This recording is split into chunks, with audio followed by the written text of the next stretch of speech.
Hello everyone, কেমন আছো তোমরা সবাই? আজকে হলো 13ই জানুয়ারি, আমার বেস্টি দেবলীনার আজ জন্মদিন। যারা আমার ভিডিও মোটামুটি দেখো তারা জানোই দেবলীনা আমার জিম পার্টনার। আমরা একসাথে জিম করি আর ঘুরতেও যাই একসাথে। আমাদের দুজনের বন্ধুত্বটা খুব বেশি দিনের নয়, মাত্র 1.5 বছরের। তবে এই কদিনেই আমরা খুব ভালো বন্ধু হয়ে উঠেছি। আর যারা আমার কাছের মানুষ হয় তাদের জন্মদিনটা আমি একটু নিজের মতো করেই সেলিব্রেট করার চেষ্টা করি। এই নিয়ে 2 বছর হলো জন্মদিনের আগের দিন রাত্রিবেলায় আমি ওর জন্মদিন সেলিব্রেট করছি। তাই গতকাল বিকেল থেকেই তোড়জোড় শুরু করে দিয়েছিলাম। নিজের হাতে সামান্য কিছু রান্না করে ওকে ভালোবেসে খাইয়েছিলাম। তোমাদের সাথে গল্প করতে করতে এদিকে আমার রান্নার মোটামুটি হাফ হয়ে গেছে। আর কি কি রান্না করেছিলাম সেগুলো একবার বলে দিই। শীতকাল মানেই গরম গরম কড়াইশুটির কচুরি খেতে দারুণ লাগে, তাই বানিয়েছিলাম কড়াইশুটির কচুরি, চানা মশলা। আমার আর দেবলীনার জন্য বানিয়েছিলাম চিকেন কষা, আর শুভজিৎ ভাত খাবে বলে ওর জন্য বানিয়েছিলাম আলু দিয়ে ঝোল। একে একে সব রান্নাগুলো আমি করে নিচ্ছিলাম। তারপরে খাওয়া দাওয়ার পর রাত 12টায় হবে কেক কাটা। রান্না মোটামুটি শেষের দিকে, একদিকে বসিয়ে দিয়েছি পায়েস আর একদিকে হচ্ছে চিকেন কষা। সবকিছু রান্না আমার কমপ্লিট হয়ে গেছে। এবার প্লেটের মধ্যে সুন্দর করে সাজিয়ে ওকে খেতে দেবো।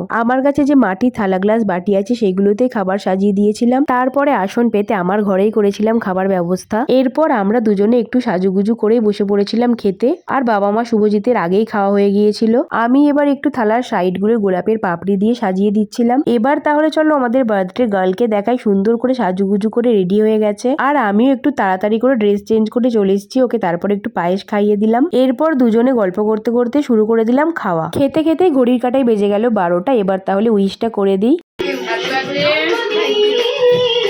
খাওয়ার পর্ব শেষ করে বসে পড়েছিলাম বেলুন নিয়ে একটু ডেকোরেশন করতে। আর এর সাথে বার্থডে কেকটাও তোমাদের একটু দেখিয়ে দিই। আমি গত 1 বছর ধরে যেই দিদির কাছ থেকে কেক কাস্টমাইজ করাই, তো সেই দিদিকেই বলেছিলাম একটা সুন্দর কেক বানিয়ে দিতে। আর প্রতিবারের মতো এইবারেও খুব সুন্দর একটা কেক বানিয়ে দিয়েছে। ছোট্ট খাট্ট একটা ডেকোরেশন কমপ্লিট, ক্যান্ডেল গুলো জ্বালিয়ে নিয়েছি। এবার চলো ম্যাডামকে নিয়ে আসি ঘরে। খাবার পরেই আমার ঘর থেকে বার করে দিয়েছিলাম। বাইরে আমার মায়ের সাথে বসে বসে গল্প করছিল। এবার ঘরে নিয়ে আসি আর দেখি ম্যাডামের সবকিছু কেমন লাগে। আরো একবার জন্মদিনের উইশ করে দিলাম। আর ভিডিওতেও বলছি খুব ভালো থাক আর আমাদের বন্ধুত্বটা যেন এইভাবেই থাকে। এই যে আমার ভাই 25 বছরে পড়ে গেল, তাই আমি পাশ থেকে বলছিলাম শুভ রজত জয়ন্তী।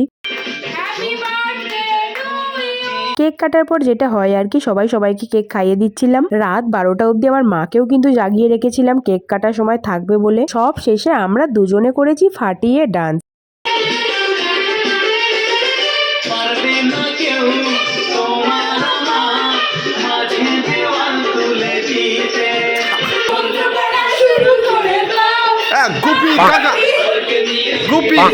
কেমন লাগলো আমাদের নাচটা সেটা কিন্তু কমেন্ট করে জানাতে কেউ ভুলো না। আর এইসবের মাঝে গিফটটা দিতেই ভুলে গিয়েছিলাম। ছোট্ট উপহার বার্থডে গালের হাতে তুলে দিলাম আর ও দেখিয়ে দিচ্ছে কি কি দিয়েছি। চলো তাহলে আজকের ভিডিও এতটুকুই। যদি ভালো লাগে একটা লাইক করে দিও। দেখা হচ্ছে আবার সবার সাথে পরের ভিডিও। ততক্ষণ সবাইকে টাটা।